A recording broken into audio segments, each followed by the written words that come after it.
से भगवान श्री राम जब अपनी लीला को पूर्ण किए तो सबको साथ लेके गए। श्री राम ने जब अयोध्या में अपनी लीला पूर्ण की तो सबको अपने साथ साकेत लोग लेकर गए, बस 3 लोग नहीं गए। कौन कौन? एक तो विभीषण, एक जामवंत जी और एक हनुमान जी। विभीषण जी नित्य लीला में क्यों नहीं गए?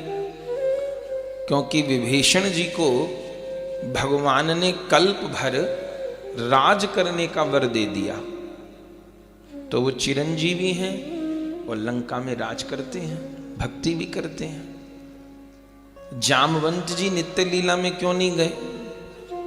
उनकी युद्ध की अभिलाषा पूरी नहीं हुई थी। जब श्री राम और रावण का युद्ध हो गया तो भगवान ने सबसे पूछा था कि सब संतुष्ट हैं?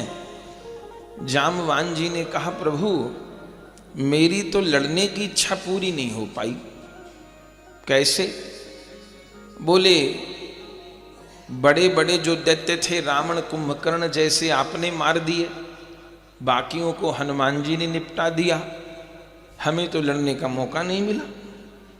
हल्के फुल्के के साथ हमको लड़ना नहीं, तो कैसा योद्धा चाहिए? बोले या तो रावण जैसा मिलता या आपके जैसा मिलता। भगवान ने कहा, भाई अब तो रावण मर गया, अब तुम हम लड़ने लग जाएं तो ये अच्छी बात नहीं है।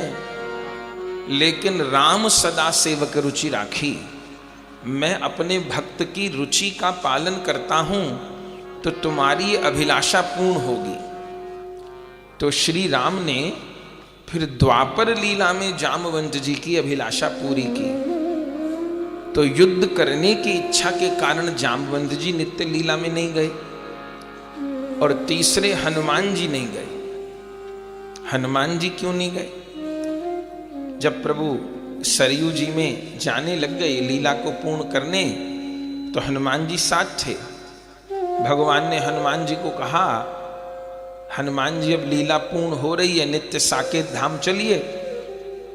हनुमान जी ने कहा, प्रभु अच्छी बात है, लेकिन ये तो बताइए कि साकेत लोक में कथा कितने बजे होती है? राम जी कहे, भाई वहां साकेत में कथा तो नहीं होती नित्य धाम में, वहां तो हम होते हैं। हनुमान जी बोले कि कथा सुने बिना तो मैं नहीं रह सकता।